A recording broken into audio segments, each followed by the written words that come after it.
Oh, hey Workshop's friends. Welcome to the workshop. If you're here visiting today, it probably means you have one of these. And so do I. Hey, I have a great idea. Let's build this together and I can show you how it's done. Come on. All right, let's get to the fun part first. And that is designing and painting our shield. But before we do, let's talk a little bit about how Vikings painted their shields. Now, Viking Age shields used very simple designs, like the ones here, for example. In fact, some Viking shields were painted just a single color, like the ones that were found at Gokstad. They were painted either black or yellow. Speaking of colors, Vikings used simple colors, and thanks to researchers, you can see what those colors are on this chart right here. So you can paint a simple design using those colors and you'll have a pretty historically accurate Viking shield. But this is your shield, so you can paint it as wild or as cool as you want. Now, speaking of painting our shields, as we're talking about it, let's talk about how to actually paint our shields. You'll notice on your shield there is a wood side and there's a white side. We are going to paint the white side of the shield. Now, you can use whatever paints you want. I am using simple acrylic paints. You'll want to make sure that your design stays towards the middle of the shield. You notice you have an outer ring of holes and an inner ring of holes. And this is where our leather edge is going to go and our shield boss. The shield boss is that black dome that you should have with your kit. And it'll go right in the middle. If you paint your design too close to the edges, it could get covered up by that boss or by that leather edge. So we want to kind of just keep it towards the center of our ring. Now, one last thing, and that is on your Viking shield, on the back of it, one of the holes should have a letter. And that letter shows you where the top of the shield is. So when you're painting your design, make sure that the top of your design lines up with that letter that's on the back, so that when you're holding it, you're holding the top of your design upward. All right, that was a lot of information about paints. So let's get to painting.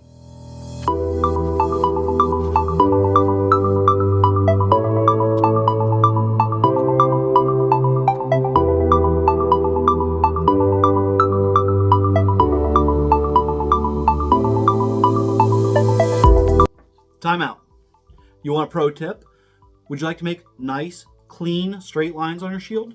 You can do that by using masking tape once some of your paint is dried. And you can just simply put it across your shield and you'll get nice, even, straight lines. All right, let's get back to painting.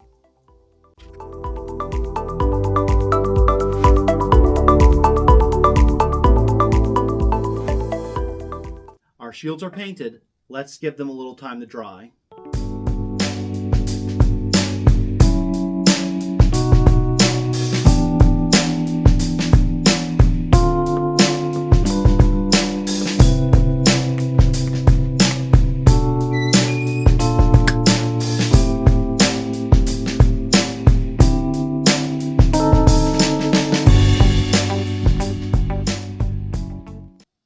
Are we all dry? Let's find out. Yeah, excellent. All right, next we're going to put on our leather rim. Now, Viking Age shields, real ones, had a rawhide edge that held the shield together. It reinforced the shield. It kept splinters from flying off when the shield was struck by things like swords and spears and axes. And just like a real Viking Age shield, we are going to sew our leather rim onto the shield. So what you'll need is your leather rim. That's that piece with the little holes in it. You'll need your sinew with your little needle. And you'll need a pair of scissors. And the first thing we're going to do is unravel the sinew. So you'll just unhook it and you'll start to unravel it. Now, we gave you a lot of sinew, so you have plenty of string to work with. So this may take a while. 2 hours later. All right, now that we have it unraveled, we're going to thread our needle. Simply just put the sinew into the little hole in your needle. Now, after you've done this, we're going to pull the needle to the middle of the string. And we're going to want to have 2 equal sides. You may need an adult to help you with it. I may need an adult to help me with it. Let's find out. Well, pretty close. We need to bring this one out more.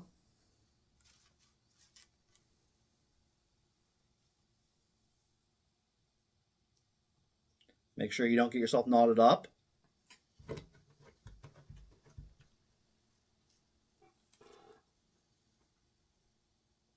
And we want 2 equal sides. That, I got pretty close there.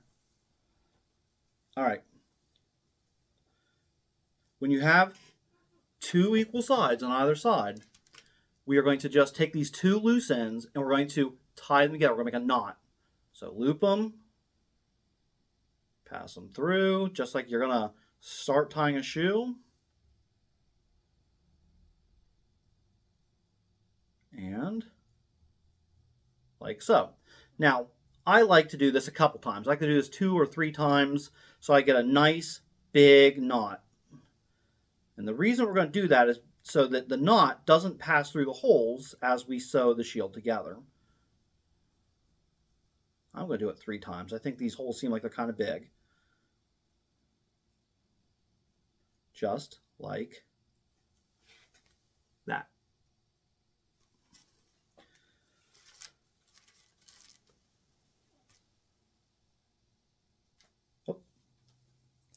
All right. Now, you can start sewing on any part of the shield. But we want to do 2 things. One, we will start from the back of the shield, the wood side of the shield. And the reason we do that is so that when we pull through that knot, that kind of ugly knot is going to be on the back side of the shield, not on the front where everybody can see it. It'll only be on the back. And when we go to do this, we're going to put this over. Like I said, you can start anywhere, but most importantly, we're not going to work on the first set of holes. We're going to pass through the second set. And the reason we're going to pass through the second set of holes is eventually this is going to overlap itself. And so we're going to want to connect those 2 pieces together. So start anywhere on the shield, second set of holes, and through the back, we're going to put our needle through, find a hole, pass it through, and pass it through the other side here, just like that. Now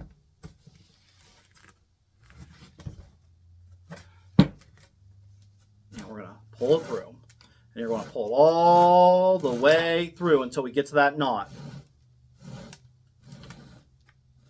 And ta-da! And you can see the knot back there. And like I said, that ugly knot is now on the back side of the shield. Now that we've come through, now we're going to go through the front of the shield. Next hole, so the next hole in the leather, the next hole in the shield, through the front.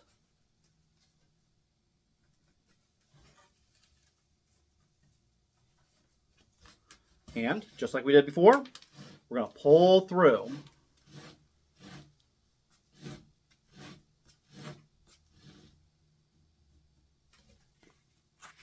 And what we should have is this bit of string, just like this. So we went through the front. That means now we got to go through the back. So we're going to go back and forth and back and forth through the leather, through the next hole. Every time through the next hole.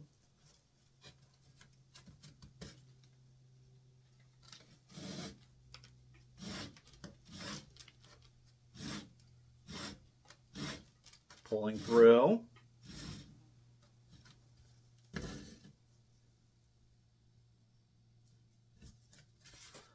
All right, went through the back, we're going to go through the front.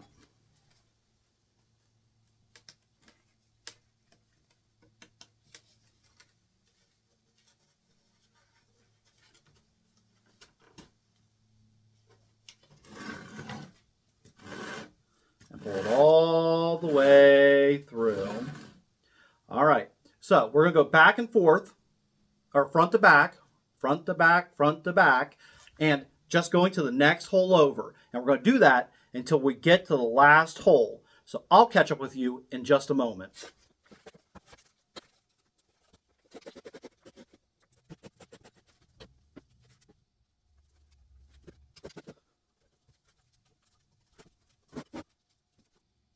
All right, we're on the last hole, and we're back where we started.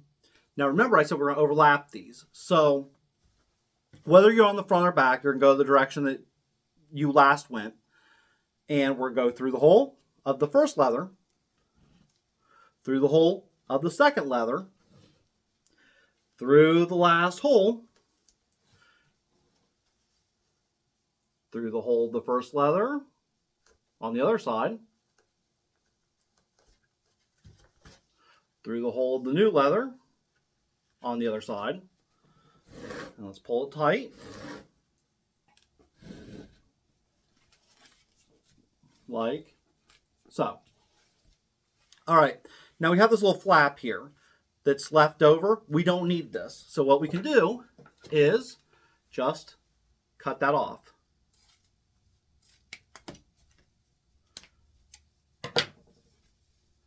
And our shield is half sewn. Now you notice that the strings here are only sewn every other set of holes. We want to fill those in. So to do that, we are now going to do exactly what we've been doing, but going the other direction.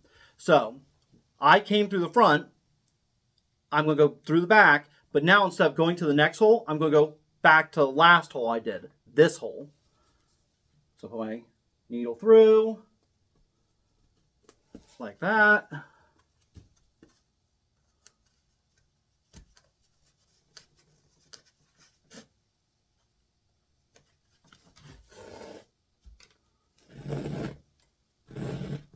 I'm going to pull through, and now look. Oh, not yet. Next hole, but remember, going backwards.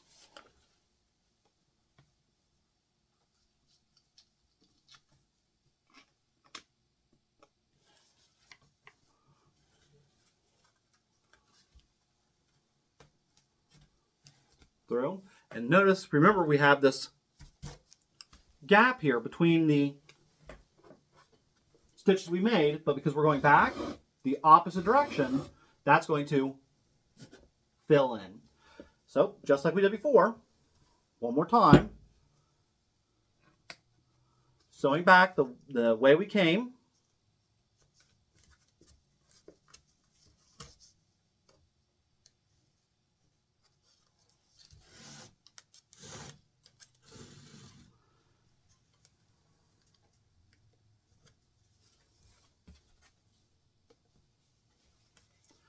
Going backwards and filling in the gaps of our string.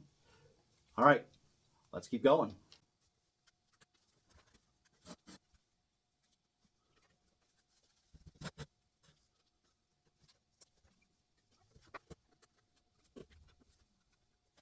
Now, when you've come all the way back around, you may notice on the back side of your shield, there's a gap left over. So all we're going to do is go back one last time the direction we came from. So back through the way we came, now going the opposite direction that we've been coming. Pull it through.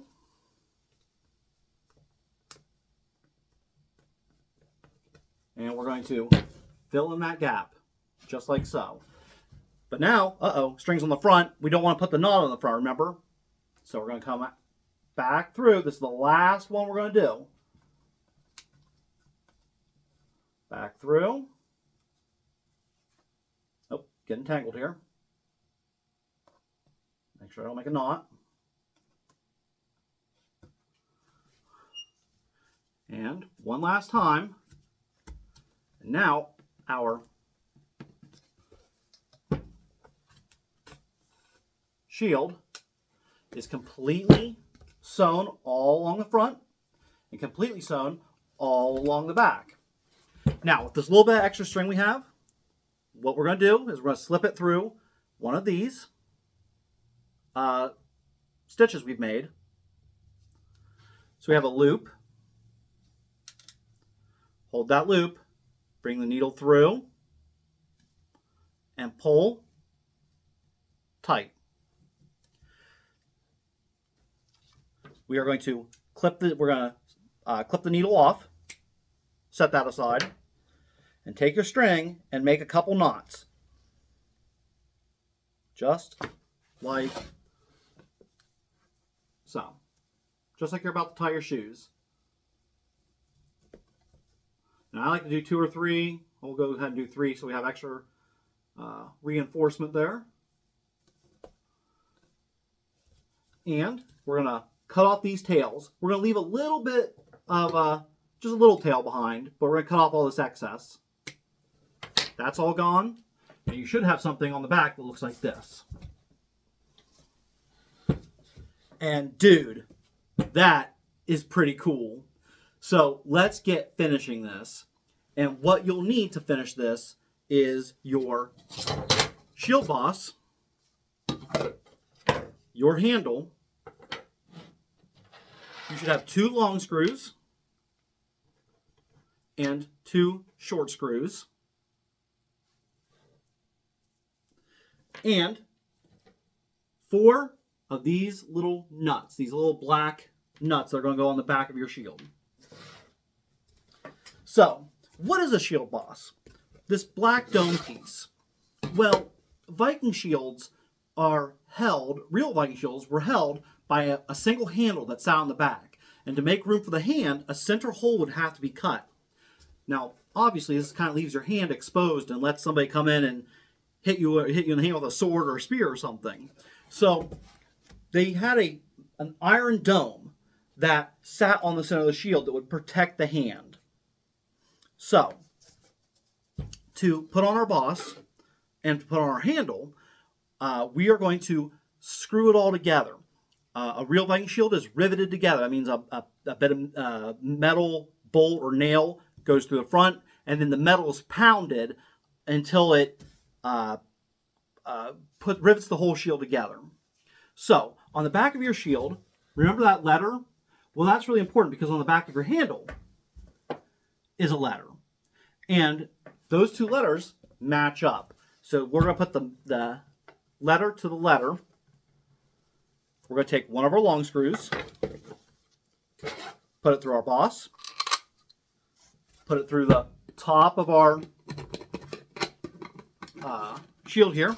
And you may have to kind of push it in. You may have to kind of twist it in, like I'm having to do right now.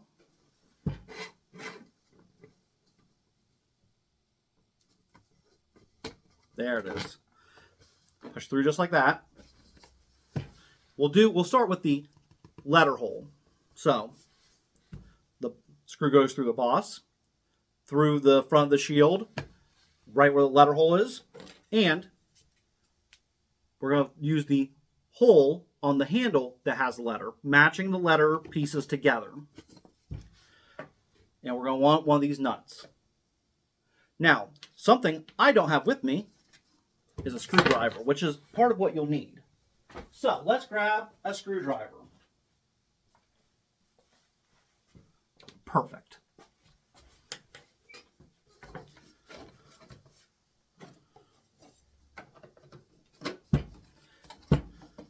And you may want to have an adult help you with this. But you're going to put your screwdriver into your screw. And that's going to hold it in place. And using your fingers, you're going to twist the nut onto the screw.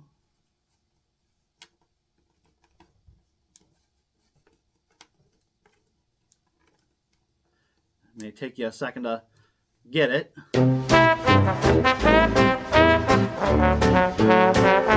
And we've got it. All right, perfect. And we're going to do the same thing on the bottom.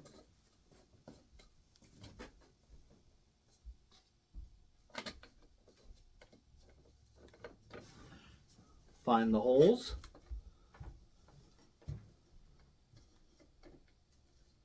We're going to get it all together here.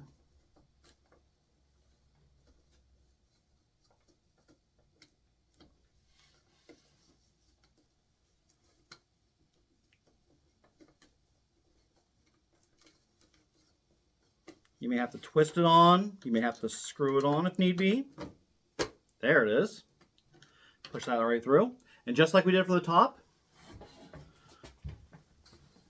we're going to twist on that nut.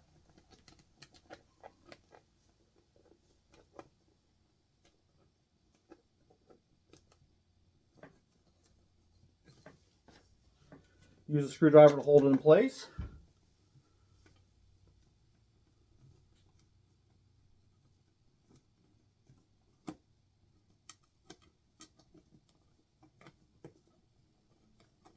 And these little nuts are small for my big old hands.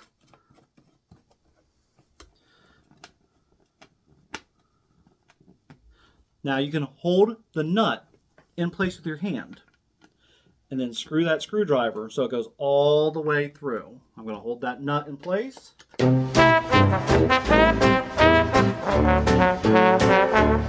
All right. Now, like I said, if you have a pair of pliers at home, you can grab the nut with a pair of pliers and really twist it on there so it's nice and sturdy. Let's get up close and look at what I'm doing as we do the other two sides of the boss. We're going to use our small screws for that, but it's going to be the same technique for all the holes. So here is a close-up of what we're doing.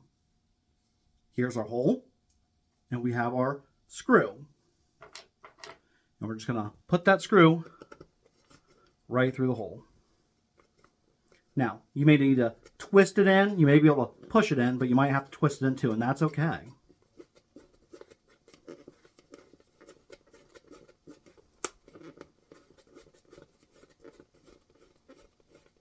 Just like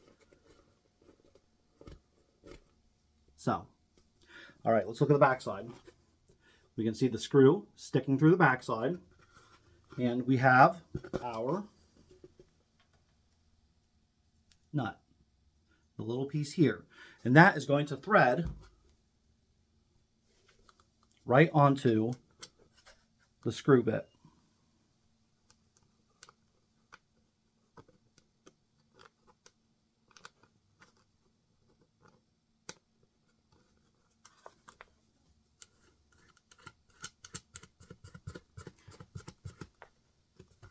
Take your screwdriver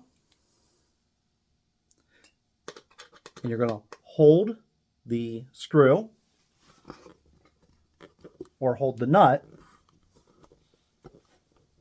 and screw that all together. Make sure it's nice and tight. Holding that nut in place and screwing the screwing the screw into it. You can also take a set of pliers and hold that nut in place as you screw with the screwdriver. Let's do it one more time.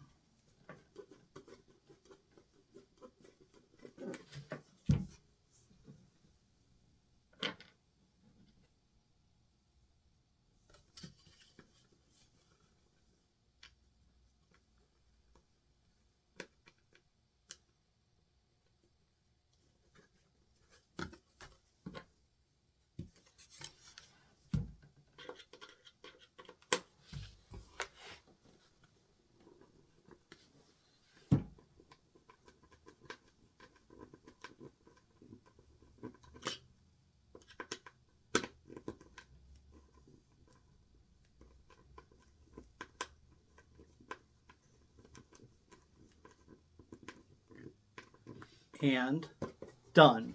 Now, when your shield's finished, make sure to give it a shake. And make sure that it doesn't rattle. If it does, it means one of the screws is kind of loose, and so you'll want to find which one and tighten it up so that it's nice and tight. And we are done. What a cool shield. You are ready for your next quest. Before you go, if you have an adult, send a photo of your finished shield to our email address right here. We will feature your shield on our Facebook page as well as react to it right here on our YouTube channel. Thank you so much for building with me today. I had a blast and I hope you did too. Hold up, I have one more surprise for you. Our good friend, Jerry Berg, who runs the Swordsmanship Museum and Academy, is going to teach you a little bit about Viking Age combat and Viking Age shields. So I'm going to turn it over to Jerry. Hey gang, Jerry from the Swordsmanship Museum and Academy here, making this video for our friends at Birch House Woodcrafts. Birch House has made so many high quality shields and replicas for us, including 2 phenomenally made replica archaeological finds of Viking shields. And the amount of effort and detail that they have put into the construction of these shields is mind-blowing. And so because of that, I wanted to put together a little video describing how we use archaeological research in order to recreate Viking Age combat. This shield, by the way, is a replica of one of the Gokstad shield finds, but I will be using our original and my favorite, the Trelleborg shield recreation. Now, we don't use these ones for combat, but Birch House has made sure that they are robust enough in order to survive the combat that both modern-day Vikings and historical raiders would be going through. So just like what we have done with Birch House, in order to read archaeological papers and analyze the statistics and specifications given to us by historians and archaeologists in order to best recreate the shield according to the surviving archaeological finds, we used surviving depictions of Viking Age combat supplemented by archaeological finds and descriptions in order to best recreate Viking Age combat. Now I want to confirm, there's a million different Viking combat groups and styles out there. Viking reenactment combat, fighters within the SCA, there's Western martial art fighters that try to use the shape and size of Viking weapons to recreate a practical martial art system. All of these are phenomenal, and every single one of them has massive benefits, skills, and athleticism involved with it. Here at the Swordsmanship Museum and Academy, we try to create a historical-based sword fighting system. And with that, we have put together something that works hand in hand with these well-researched and well-made archaeological recreations. Now, the most important thing that you can know if you want to begin getting into Viking Age combat is to know that the shield does not fit our modern day ideas of how shield combat works.